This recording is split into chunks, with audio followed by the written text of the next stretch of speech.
There is no such thing as IPOs in Europe. We were talking about models that were 100 to 200 million parameters. OpenAI, we're talking about 1.5 trillion, right? 4 orders of magnitude. Every tape out on the latest node process is 10 to 20 million. So that's a lot to handle for a startup, right? Nicolas Autret has been in European deep tech for over 2 decades. He sat on the board of Graphcore, which was hailed as Europe's answer to NVIDIA, and just co-authored the 2026 European Deep Tech Report. Our conversation today breaks down what European deep tech founders have to do in order to build successful companies and what we structurally have to address in order to grow this ecosystem here on the continent. There are some numbers which are very hard to argue with. We hope you enjoy this one. 70% of the capital is brought by non-European investors. And the reason is very simple. There are no late-stage funds dedicated to deep tech. Don't move to the US, stay local, and do us a favor, build a success out of Europe. If we sit down again in 10 years and European deep tech has been massively successful, what, according to you, must have happened between now and then? This is Melanie. And this is Christian. You're listening to Follow the Gradient, the weekly podcast with actionable insights about how to build a business while staying sane.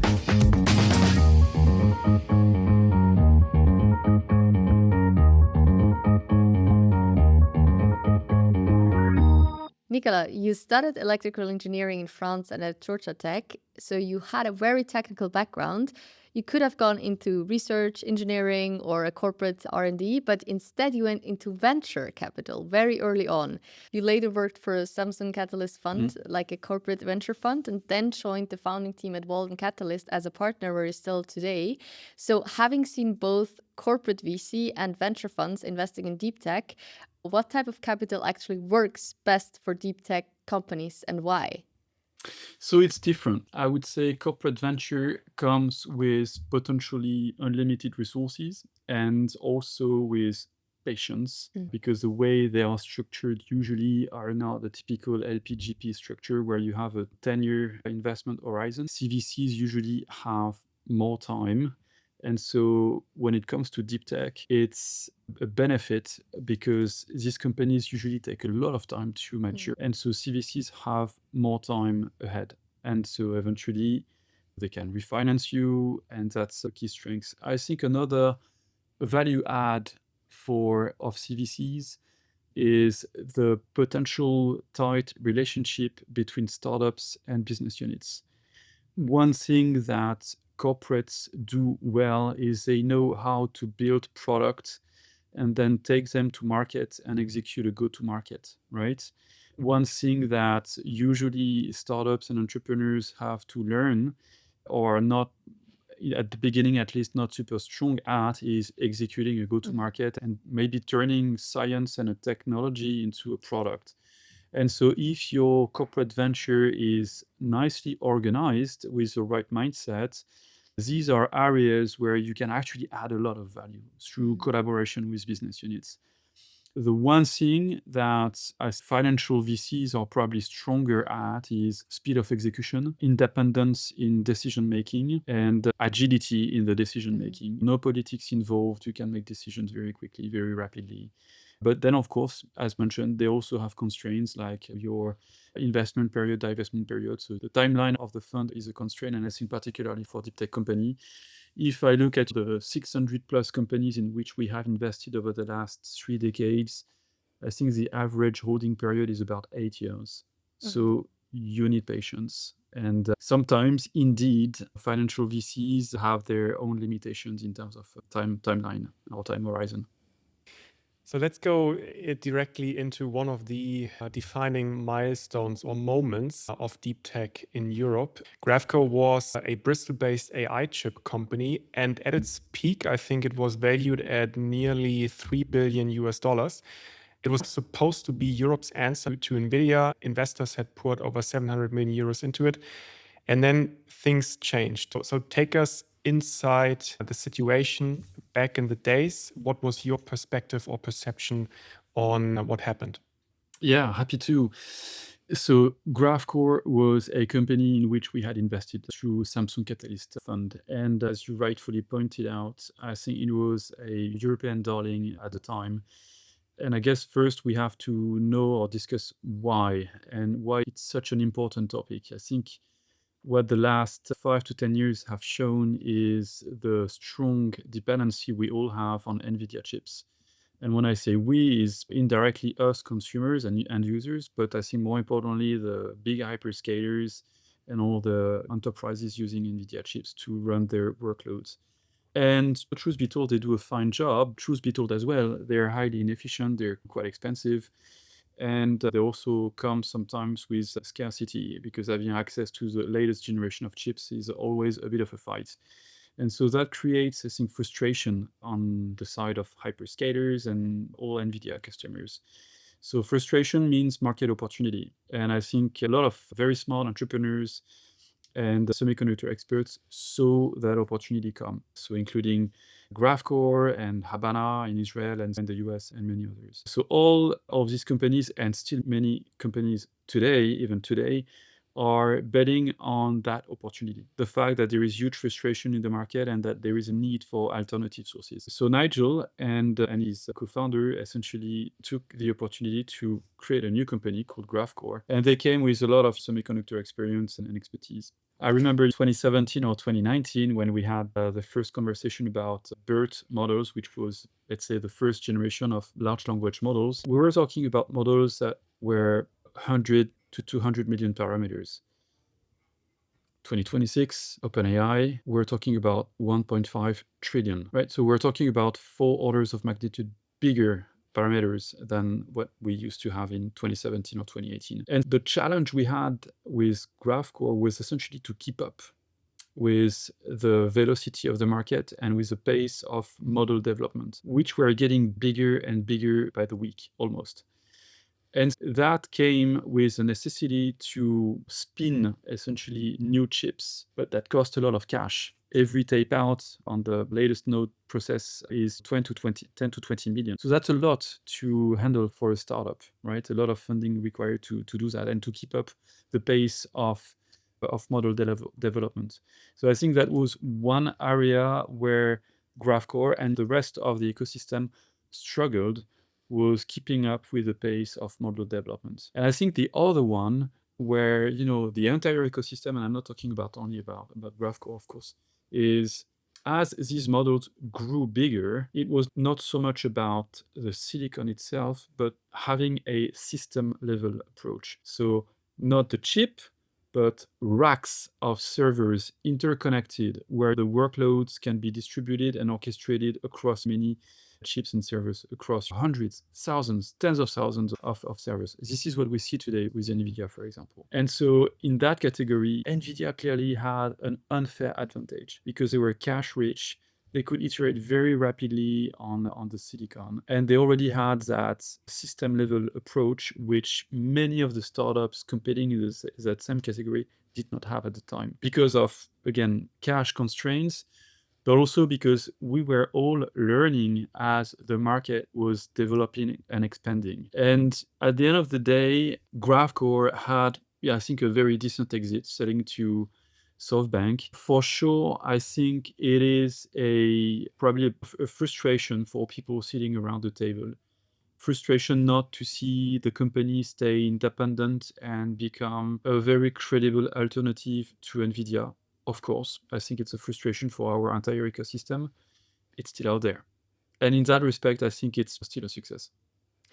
So what's the learning session here? What's your big takeaway from that entire chapter for the ecosystem, for deep tech companies building in Europe? What do you take away? So I would say a few things. I guess the first one is we need to have more late-stage capital and long-term capital available for our best deep tech companies, because we know no matter what, that these companies will require funding in the hundreds, if not in the billions of euros, pounds, dollars, whatever you pick your currency, to stay independent and grow their develop, mature their technology, and eventually grow that into a business. So availability of more late-stage capital is one. Number two, I would say staying even closer to the end customers, and having this very fast pace of iteration on the tech and product to keep up with market demand, essentially. I think that's one thing where European founders are a bit at a disadvantage, I would say, because in many deep tech verticals, whether you talk about, I don't know, novel AI or future of compute, end customers mostly are in the US. They're not local, right? If you're a chip company, if you are, I don't know, an interconnect company, your customers are the AWS, GCP, and Azure of the world. And these are in the US. All their innovation teams or tech scouting teams are in the US, and you need to stay close to them. So I think that would be my two biggest learnings here. We probably missed even more late stage capital to fund further the company. And we should have probably spent even more time with end customers to understand their roadmaps and see how we can articulate our roadmap even closer to the market needs. In the end, everything is relative, right? And we are in a global competition. So like Europe's positioning is relative to the one of the US and to the one of China. What do you, and you hinted on a couple of things we've heard in the past on this podcast, also people saying there is deficits in getting capital or having access to capital and certain amounts of capital in Europe compared especially to the US. So where do you see Europe positioned in that race in deep tech and building deep tech companies in Europe compared specifically to China and the US? I think if I look at the way the ecosystem matured over the last 15 years, I think the early stage part is super well covered. We have very sophisticated early stage funds across all the key countries in Europe, providing seed and Series A rounds. We also have sophisticated and brilliant business angels, providing not only capital, but also mentoring for the entrepreneurs. So I think all that spectrum of the funding cycle is nicely covered. Where we lag is late stage. I think so. We recently published the European Deep Tech Report, and it shows that at late stage, what we call the mega funds of 250 and more, 70% of the capital is brought by non-European investors. And the reason is very simple. There are no late stage funds dedicated to deep tech. You'll find late stage funds in Europe, but doing marketplaces and enterprise. But the late stage funds dedicated to semiconductor or robotics or other parts of deep tech, and it's being created right now. I think there is now awareness in the market by fund managers and also by the LPs, and more importantly, I think by the governments and public authorities. There is awareness that it's a big gap in the funding offering that we need to fix. So I think that's number one. Number two, when you look at the exit market, it's also a very big difference. At the end of the day, we build companies, and as investors, we need to see liquidity down the road. Liquidity either through M&A and companies being acquired, or liquidity through IPO. There is no such thing as IPOs in Europe. If you look at, I think since the last 6 or 7 years, I think we've had 18 companies in Europe going public at a valuation of 500 or more, 14 listed on the NASDAQ, and 4 on a European exchange. Right? So the local setup for IPOs is not favorable for startups. That's a reality. So we need to fix that. It's easy to say, it is a problem. And then on the M&A side, 75% of the value of M&As is actually captured by US companies, and only 15 is captured by European corporates. So European corporates are not buying European startups. And these two, IPOs and M&A, are a necessary component in triggering the flywheel. Flywheel is essentially, you are a founder, you create your startup, you get successful, lucky, you pick your word, and then you sell your company or you go public, you generate proceeds.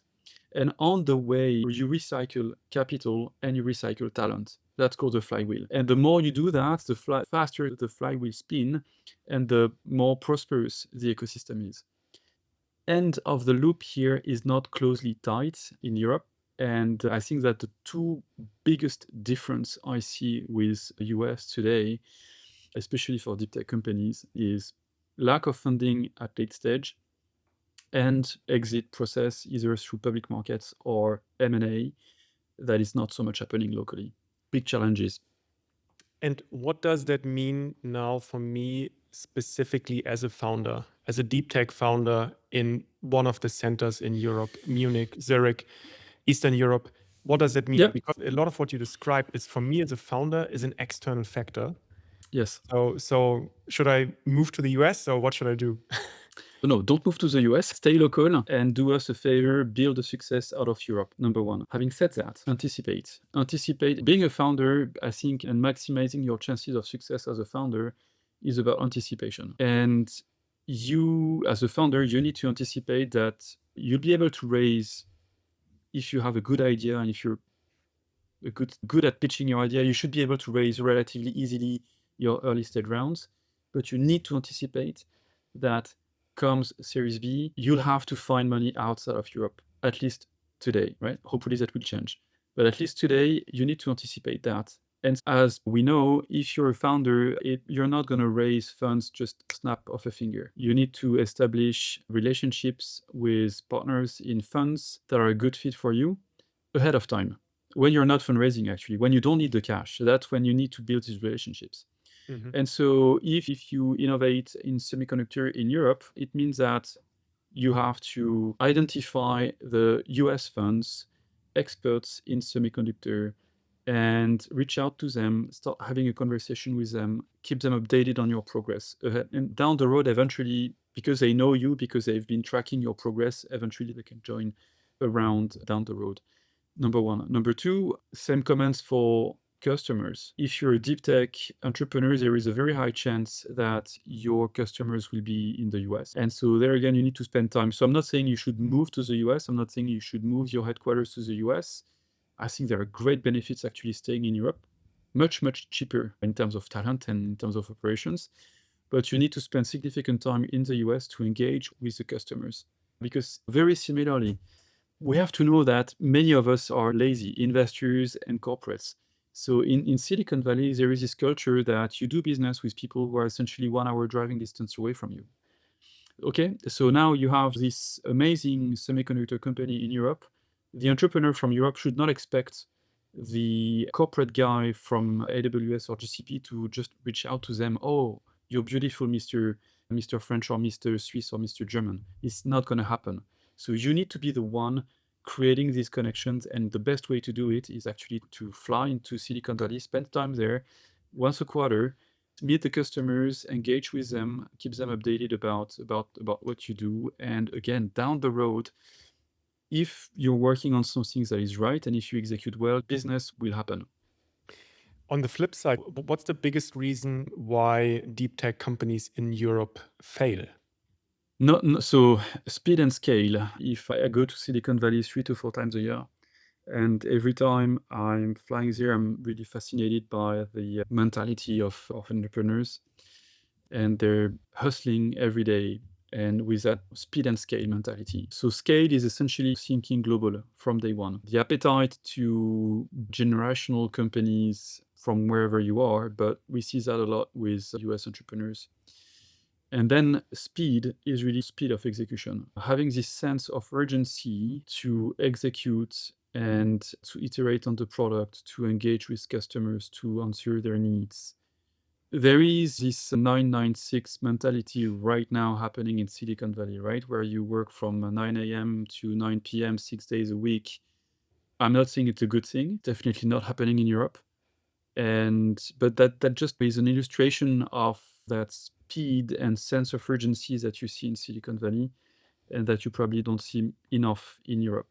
People are like terrified to miss the market opportunity and to be beaten by competition in the US. Quite not so in Europe. So I think that's probably the biggest mentality shift that we need to operate in Europe. I think it's happening, by the way. I think it's happening. It was not the case 10 years ago.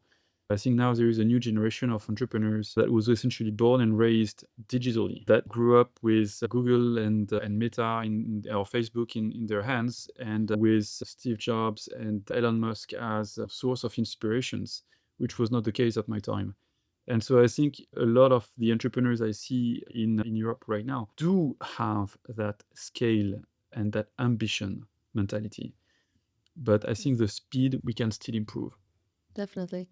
And you were already mentioning the report that you just released together with Dealroom and Lakestar, the European Deep Tech Report 2026.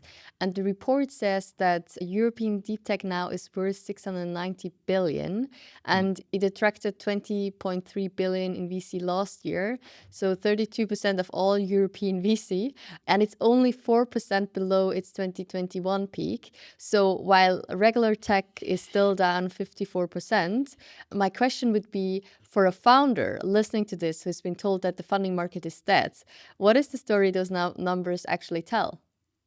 So I think the deep tech sector has shown incredible resiliency compared to the regular tech industry. I guess the peak year was 2021, where I would say all SaaS companies in particular went through the roof. It was the COVID era where everybody thought that things would go digitally and remote.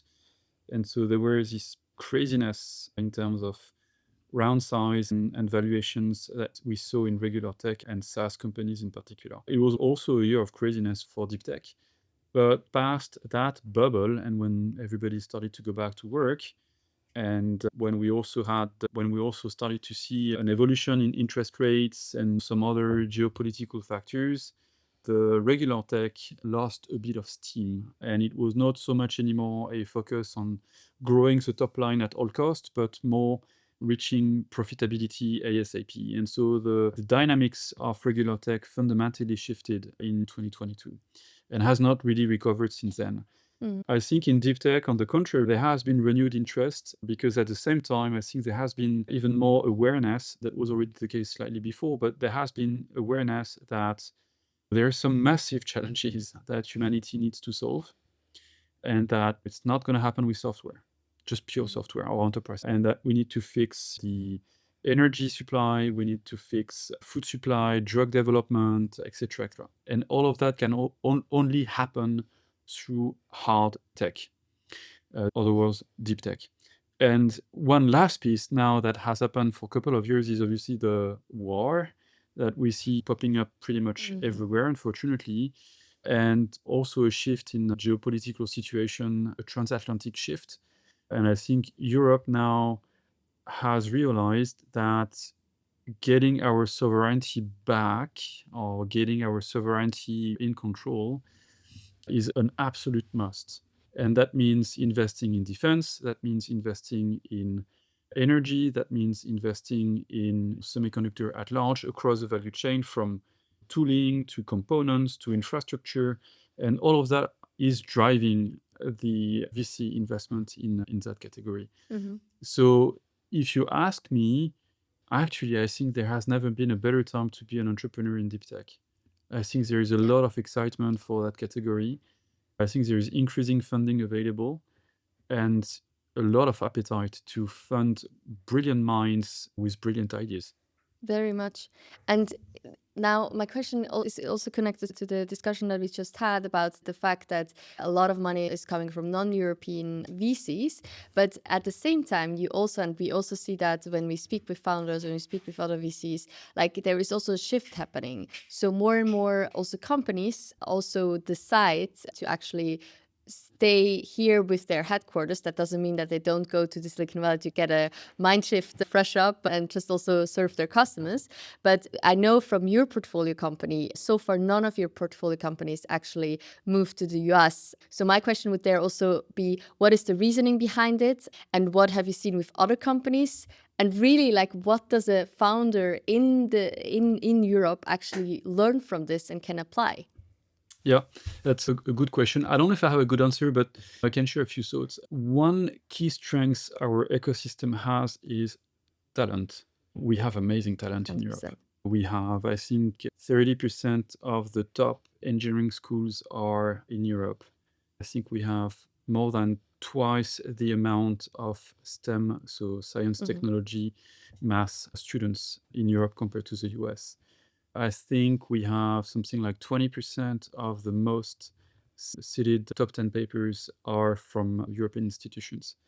So we have amazing talent, cheap. Because if you are in Silicon Valley, mediocre talent get ridiculous packages, and there is also a lack of loyalty in Silicon Valley. So it's not uncommon to see people just shopping around and moving from one employer to another. So retention is very hard. In Europe, it's not the case for many different reasons. Probably not the best time to discuss them, but we see a lot of companies essentially having their tech and product teams based in Europe and keeping them in Europe. Now, what they do, they build sales and marketing teams, partnership teams in the US, because again, unfortunately, as of today, this is where the customers are. So that's what I see a lot, right? Headquarters kept in Europe, tech and product in Europe, sales and marketing in the US. And that works nicely. I have tons of examples with that model, and that works perfectly fine. And I think now there is a growing sense of loyalty and sovereignty in Europe, especially I think in light of the transatlantic relationship or complicated relationship that we've had over the last 12 or 18 months. And I think you see people genuinely interested to build out of Europe, stay in Europe, and essentially have a sense of giving back to their continent. Going to the US is probably there are benefits to it. I'm not saying the contrary there. Again, having access to capital and being close to customers and having probably less regulation and less red tape, I think are the biggest benefits of going to the US. But it also comes at a cost. And more entrepreneurs, I would say, debate. And for them, the answer is not so obvious. It used to be obvious a few years ago, I have to go to the US. Not so much anymore, I think. So your report also looked at exactly the founder archetypes. And I think it plays well also in the fact you said before, we have incredible talent.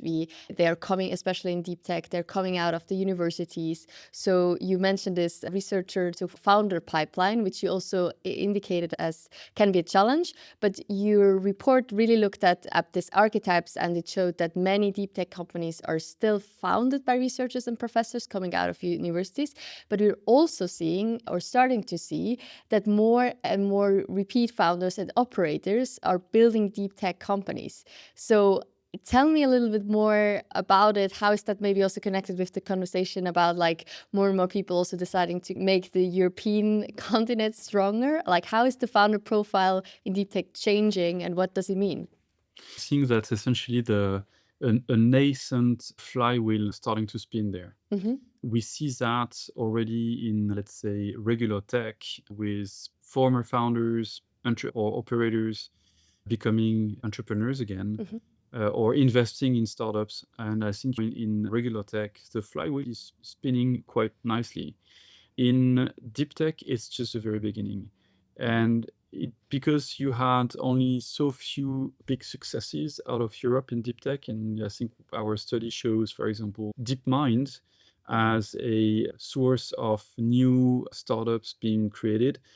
What we need now is 10 DeepMinds in Europe, right? And so it's essentially building on the success of the upcoming generation of successful deep tech companies. The one thing that we also reviewed in the report is the process to spin out companies out of universities. And Europe obviously is fragmented, as we know, and the processes to spin out companies is also quite fragmented. So it's not the same from one university to another, and not the same from one country to another. And I think we would do ourselves a favor if we were embracing best practices that we find in the US. I think there again, I think more generally, it's not about trying to replicate Silicon Valley, because it's a very specific ecosystem that has been around for more than 6 decades, and it has slowly but surely matured. But one thing we should do is embrace best practices. And so if you look at Stanford or Berkeley or UCSF or MIT, etc., they have like very standard terms on the way they license IP from universities. So it's not a year-long process. The terms are very fair, very standard. We're talking about low single-digit percentage in terms of royalties. And we need to do that across Europe, embrace these practices. And that, if we do that, then I think we'll have even more PhDs and professors involved in startup creations, which in the long run we know is a source of prosperity for and job creation and wealth redistribution and improvement in our lives on the long term.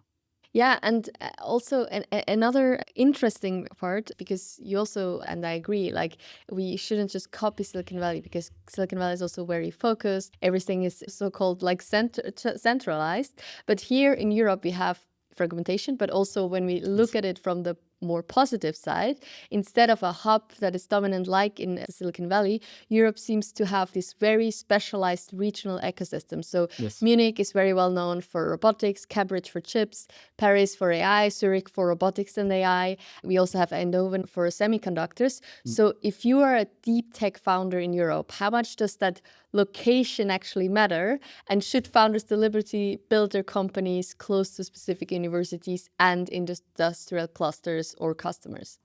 My very obvious answer is yes, it matters. Because at the end of the day, what makes the difference between a successful company and one that fails is usually talent. Yeah. The quality of the people around the table. That's what makes really a difference. And so we have, as you mentioned, we have density of talent on very specific topics in certain clusters in Europe. I think Zurich is a fantastic place for robotics. Munich is great for robotics and space. If you look at semiconductor, Eindhoven, Grenoble, Cambridge. If you look at AI, Oxford, London, Paris are great hubs. If you look at aerospace, you can add Toulouse and Munich as well. So it's, if as a founder, you're looking to build a team with industry knowledge, industry expertise, close to your customers, you need to be in these ecosystems. And so tomorrow, if I'm let's say I'm a robotic entrepreneur, if I'm based in London or in Paris, it's probably not the best place to create my company. So of course, you would need to move. You would need eventually to move to a new country. But if I'm based in Zurich, there is a fantastic lab at ETH, or there is the Robotic AI Institute next door, which means talent and potentially also investors scouting for the next big idea in robotics, just not a phone call away, but across the street essentially. And that's that very unique. That density is what you have in Silicon Valley. And we have that density not in one single location, but across multiple locations.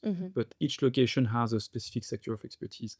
And I think when you start your company, you need to leverage that ecosystem to maximize your chance of success. 100%.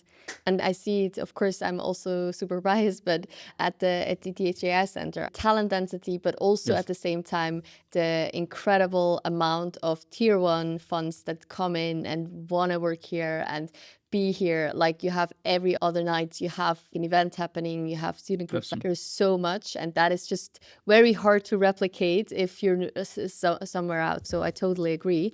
So maybe my last question on the report is really, if we sit down again in 10 years and European deep tech has been massively successful, what according to you must have happened between now and then? So I don't think it would be one single thing making a difference. I think it's going to be a series of evolutions that will eventually make the revolution. Yeah. Because our ecosystem is so fragmented, I don't believe we can make a revolution overnight. Unlike the US, which is a fairly coherent ecosystem. If you make one decision in the US, that has a massive impact across the country. In Europe, because it's fragmented, it will have to go through steps, multiple steps, iterations, evolutions, and eventually you have the revolution that we all expect. I think we listed a few things. So late stage capital is an absolute must. I think there are initiatives in that direction that are happening right now. And I think in the next 12 to 24 months, we will start seeing domestic, so European funds with very deep pockets to invest in deep tech. So I'm quite confident this is happening. We need eventually to have 10 of them, but we have to start somewhere. So starting with one is already a change. So that's number one. I think number two is around change in regulation. I think the 28th regime or EU Inc. is also going into the right direction. I understand there is some debate about the let's say, demand and answers from the Commission. And I think there is a gap between what's is on the table today. But again, you have to start somewhere, and it's a step. And maybe it's not the greatest step we can make today, but tomorrow there will be another one, and we'll get closer to the ideal setup.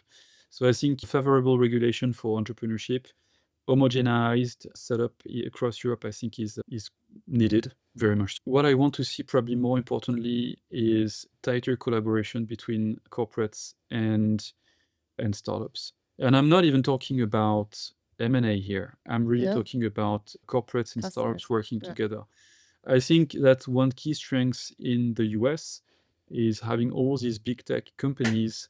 They understand that their internal roadmap can be driven by external collaboration. And I would say in Europe, the legacy corporates suffer probably a bit too much from the not inventing the year syndrome. And CTOs see external innovation as a way to, as a challenge, as a competition. And that's not good.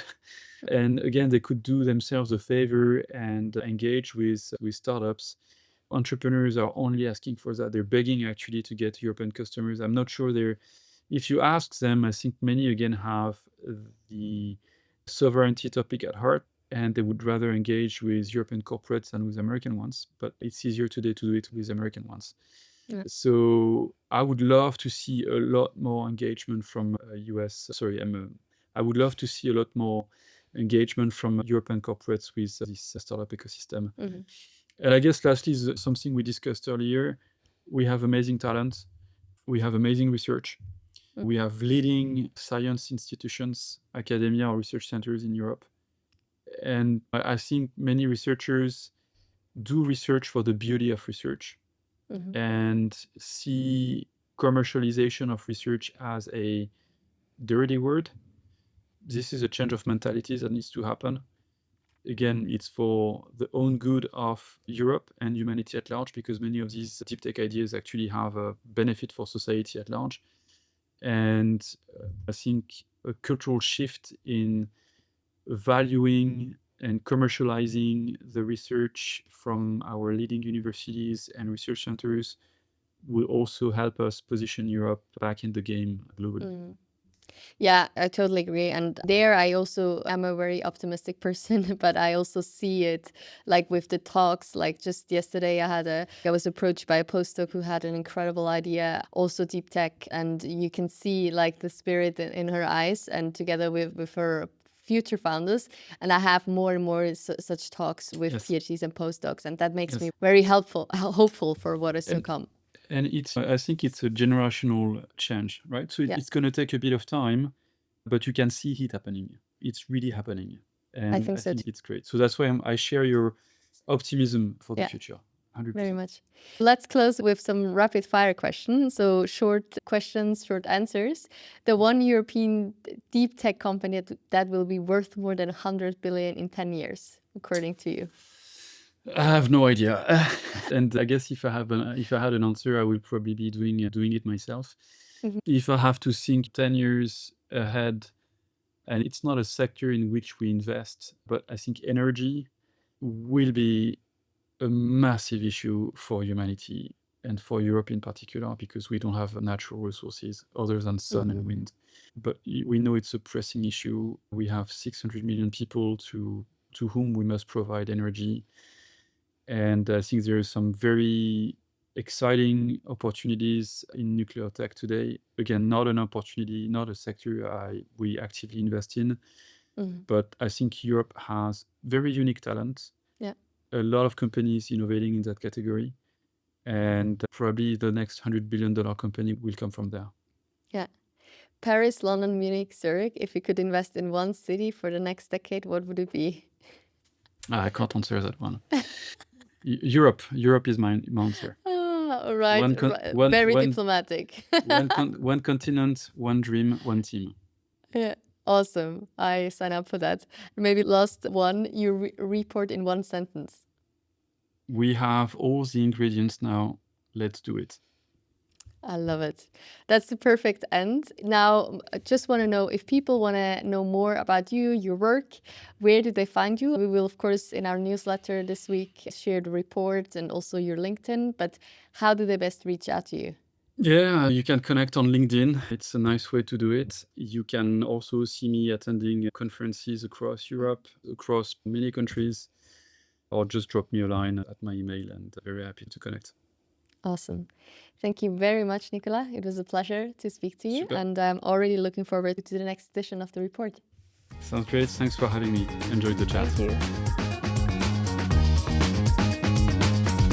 And this was another episode of our Follow the Gradient podcast.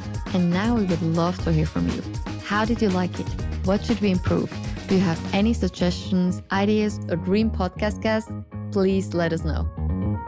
Thank you and see you again next week.